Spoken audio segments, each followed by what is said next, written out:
Hello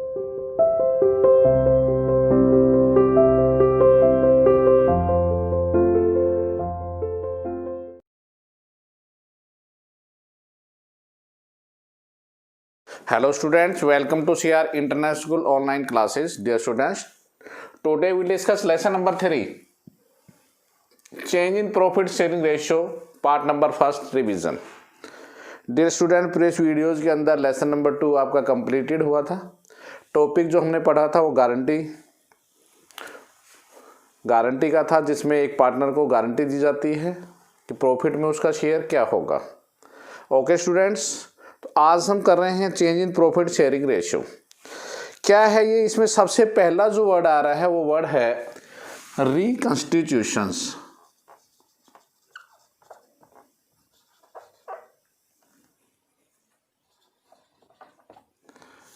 reconstitution word क्या है? ये वर्ड बना है कंस्टिट्यूशन से, CONSTITUATION। कंस्टिट्यूशन का मतलब होता है किसी चीज का निर्माण करना, और री का मतलब होता है पुनः दोबारा निर्माण करना। देखिए डियर स्टूडेंट्स, पार्टनरशिप का जो ओरिजिन होता है, पार्टनरशिप का जो रिजल्ट है वो एग्रीमेंट है। पार्टनरशिप एग्रीमेंट ठहराव से बनती है। ओरिजिन जो होता है वो एग्रीमेंट होता है, और हम ये कह सकते हैं कि जब ये एग्रीमेंट था तो कॉन्स्टिट्यूशन हुआ था।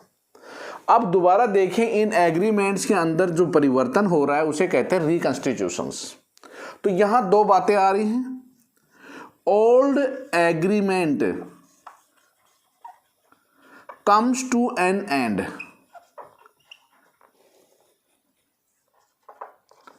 And new agreement comes into force. पुराने ठहराव समाप्त हो जाना और नए ठहराव की उत्पत्ति होना ही रिकंस्टिट्यूशन कहलाता है। अर्थात उनके बीच में, पार्टनर के बीच में जो पुरानी बातें थी, जो पुराने एग्रीमेंट थे, वो समाप्त हो जाते हैं और नए एग्रीमेंट होते हैं, नए ठहराव जो शुरू होते हैं उसे कहते हैं रिकंस्टिट्यूशंस। वो किन परिस्थितियों में होते हैं? उसके लिए नंबर 1, क्या कारण है जिसमें रिकंस्टिट्यूशन किया जाता है? तो सबसे पहला कारण तो यही है जो आपके सामने लिखा, change in profit sharing ratio. Change in profit sharing ratio. For example, A B partner थे, पहले 2:1 में बांटते थे, अब उन्होंने पुरानी बातें थी, अब ए और बी बांटते हैं 3:1 में। तो this is the old, this is new. एक तो पहला पॉइंट है रिकंस्टिट्यूशन का। Next, admission of a partner. जब एक नया साझेदार आएगा, जैसे पहले ए और बी थे 2:1 में, अब सी और आ रहा है, तो ए बी और सी का रेशियो 3:2:1 होगा। तो this is your changement also is the reconstitutions. Third, retirement. Retirement में A B C partner ratio 3:1, अब सी जा रहा है तो ए बी का जो रेशियो 3:2, तो this is the old position, this is the new position, the retirement case. And next है, हम कह सकते हैं रिटायरमेंट से ही डेथ ऑफ ए पार्टनर।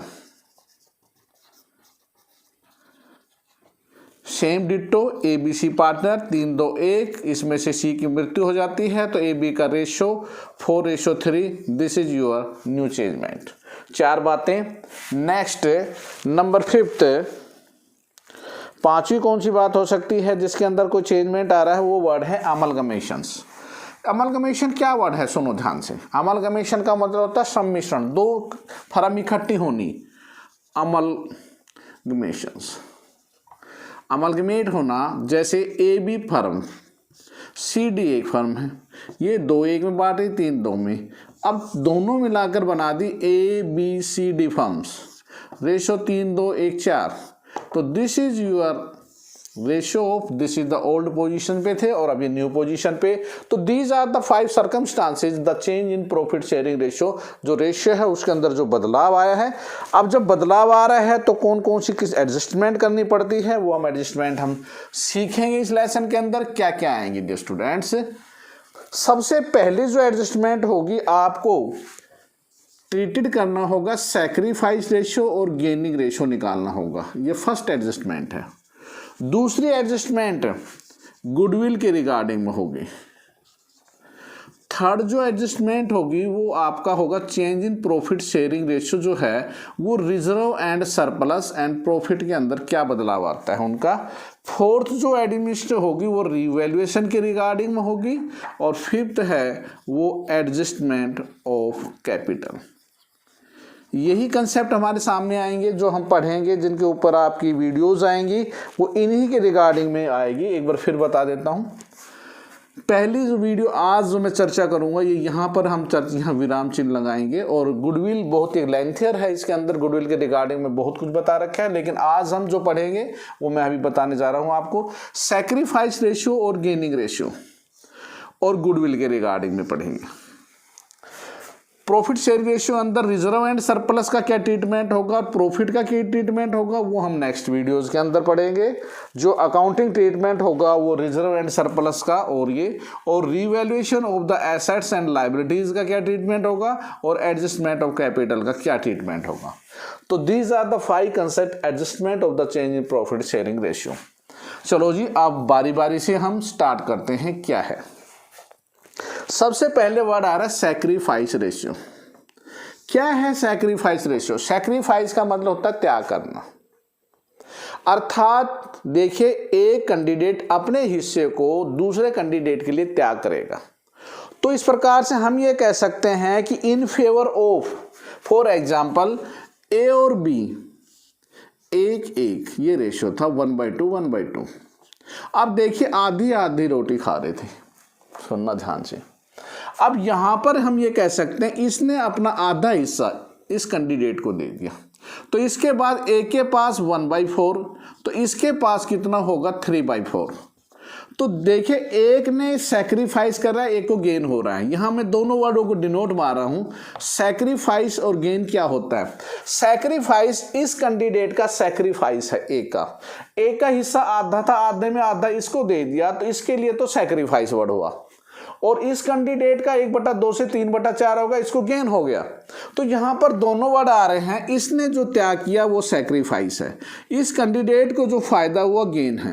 तो this word is the related of the sacrifice and gaining ratio. अब formula क्या है? सैक्रिफाइस रेशियो बराबर होता है old ratio minus new ratio. And gaining ratio का क्या फार्मूला होता है?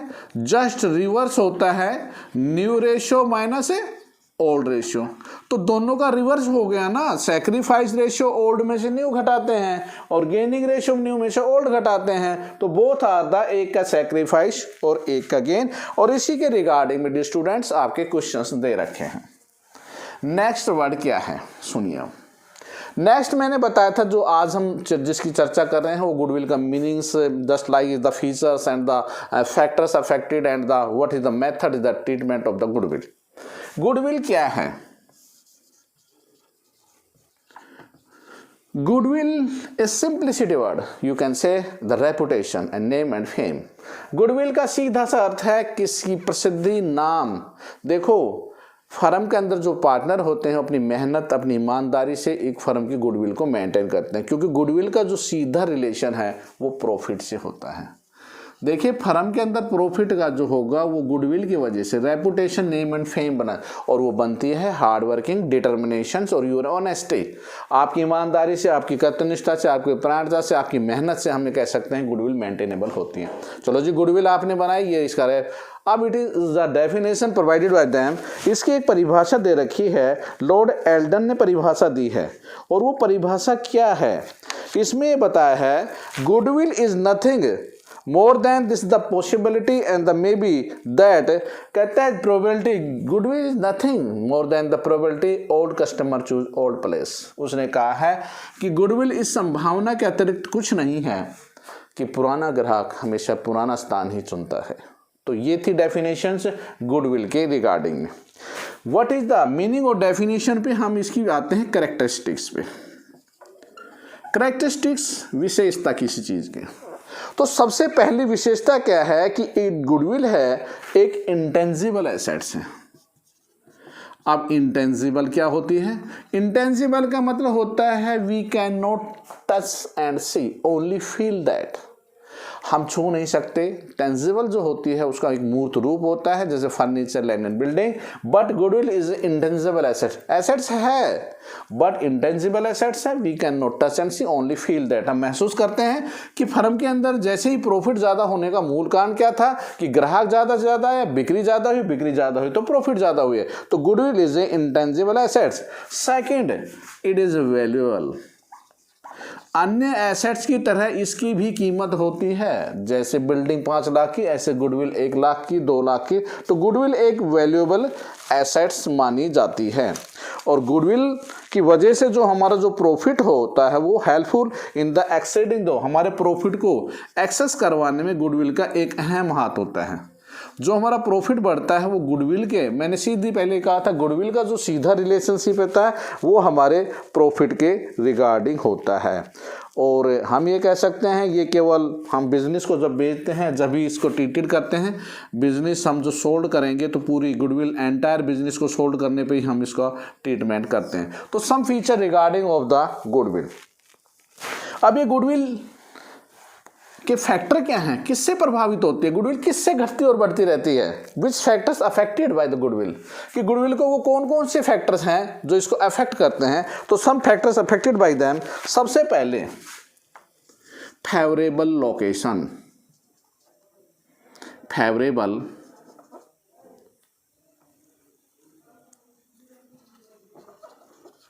लोकेशन, सुनना ध्यान से। फेवरेबल माने जो हमारे हित में है। कैसे फेवरेबल लोकेशन के बारे में चर्चा कर रहे हैं। आपका बिजनेस एक ऐसे पॉइंट पर है जहां पर कस्टमर आसानी से आ जा सकता है। योर लोकेशन इज परफेक्टली, जहां लोकेशन अच्छी होगी हम कह सकते हैं आपकी गुडविल ज्यादा होगी। नंबर 2, सेकेंड पॉइंट है, हम ये कह सकते हैं efficient of the management. Efficient का मतलब होता है जहां काम करने वाले व्यक्ति वेरी एफिशिएंसी हैं, हार्ड वर्किंग करते हैं अपनी मेहनत से, ईमानदारी से, तो वहां की गुडविल ज़्यादा होगी। वहां काम करने वाले अपनी मेहनत और ईमानदारी से वर्क कर रहे हैं। नेक्स्ट हम कह सकते हैं कि आपकी नेचर ऑफ गुड्स, किस नेचर का आप बिजनेस कर रहे हैं। जो गुड्स है वो किस नेचर के, एक रूटीन, डेली रूटीन में डेली जिसकी बिक्री हो रही है वो हम कह सकते हैं गुडविल ज़्यादा होगी। कुछ वस्तु ऐसी होती है जो कोई सीजनल ही बिकती हैं तो उनकी गुडविल कम होती हैं। जैसे हम कह सकते हैं कि जैसे आप एसी है, कूलर है, ये ऐसी वस्तुएं हैं जो केवल गर्मी में ही सोल्ड होती हैं, सर्दियों में नहीं होती हैं। तो हम ये कह सकते हैं नेचर ऑफ गुड्स पे डिपेंड करती है। जो डेली रूटीन में जिनकी होती है उनकी गुडविल हमेशा ज़्यादा होती है। नेक्स्ट हम ये कह सकते हैं कि इसके अंदर ट्रेंड ऑफ द प्रॉफिट, जिसके प्रॉफिट ट्रेंड माने बढ़ते जा रहे हैं उसकी गुडविल हमेशा ज्यादा होती है। हम ये कह सकते हैं लाइसेंस, जो वस्तु आप बेच रहे हैं अगर उसके पास आपका लाइसेंस है तो उसकी गुडविल ज़्यादा होगी। फॉर एग्जांपल एनी, कोई भी हम जैसे मान लें एक्शन शूज़ की, आपने जूतों की आपने मान लें कोई भी शॉप खोली है, अब मान लें एक्शन शूज़ बना आप बेच रहे हैं तो उसका लाइसेंस आपने ले रखा है तो लोगों को एक विश्वास होता है, गुड फेथ होता है, तो हम कह सकते हैं उसकी लाइसेंस अगर पॉलिसी अगर आपके पास है तो हम कह सकते हैं आपकी गुडविल ज़्यादा होगी। तो some factors affected of the goodwill, कहने का मतलब है कि गुडविल जो होती है उसको अफेक्ट करती है, कि जो रीजन एंड कॉजेज है उससे गुडविल हमारी बढ़ती भी है और गुडविल हमारी घटती भी है। नेक्स्ट कंसेप्ट जो हमारा आ रहा है वो ये है कि इसकी जो नेचर होती है वो कितने टाइप की। वैसे यहाँ पर हमारे नेचर जो हम ये कह सकते हैं कि इसकी जो बताई गई है वह जो हमारे सिलेबस में नहीं है, फिर भी थोड़ा सा मैं एक बार चर्चा कर देता हूँ। Cat goodwill, rat goodwill and the, हम ये कह सकते हैं cat, rat and the dog goodwill मानी जाती है। और इसमें से कैट गुडविल जो होती है वो हाईएस्ट होती है। बिल्ली के स्वभाव की जो गुडविल होती है 3 टाइप की बताई गई है, बिल्ली का स्वभाव, कुत्ते का स्वभाव और चूहे का स्वभाव। और जो चूहे के स्वभाव की गुडविल होती है उसकी वैल्यू सबसे कम मानी जाती है, जो हमारे सिलेबस में नहीं है, लेकिन फिर भी आगे जब आप पढ़ेंगे जो आगे क्लासेज में तो अब ये कंसेप्ट आपके सामने आएगा। नेक्स्ट मेथड्स, देखिए मेथड्स, कौन कौन से मेथड्स हैं गुडविल के। मेथड्स ऑफ गुडविल, जिसके आधार पे हम क्वेश्चंस को सॉल्यूशन करेंगे। तो आज उन मेथड्स के बारे में केवल मैं पॉइंट बता रहा हूँ, कल से हम फिर इसके क्वेश्चंस अकॉर्डिंग टू मेथड उसके अंदर बताएंगे। तो सबसे पहला मेथड कौन सा है? सबसे पहला मेथड है average profit method. Second super profit method and third capitalisation method. तीन मेथड से हम पढ़ेंगे। इसके रिगार्डिंग में कल हम जो नेक्स्ट वीडियो आएगी वो क्वेश्चन ही करेंगे, average profit, super profit and capitalisation में भी दो हैं, एक एपी को कैपिटलाइज किया जाएगा और एक एसपी को कैपिटलाइज किया जाएगा। तो these are the three methods applied in the accounting treatment of goodwill की गुडविल को कैसे निकाला जाता है, क्या ट्रीटमेंट किया जाएगा और क्या कितने वैल्यूएबल गुडविल जो होगी उसकी कीमत क्या आएगी, और उसके बाद हम वैल्यूएबल उसकी कीमत को निर्धारित करते हैं बिजनेस के अकॉर्डिंग। ओके स्टूडेंट्स, चलिए आप अपने होमवर्क की तरफ। होमवर्क क्या है डियर स्टूडेंट्स? आज हमने क्या करवाया है, आपने होमवर्क में थ्योरेटिकल पॉइंट हुआ है, सैक्रिफाइस रेशियो और गेनिंग रेशियो के बारे में लिखना है आपने, और आपने गुडविल के रिगार्डिंग में कंप्लीटली लिखना है। ये आपका होमवर्क होगा in fair notebook. If any problem regarding of this please contact my WhatsApp number 9416586639। Okay student, thank you, stay home, stay safe, goodbye, have a good day.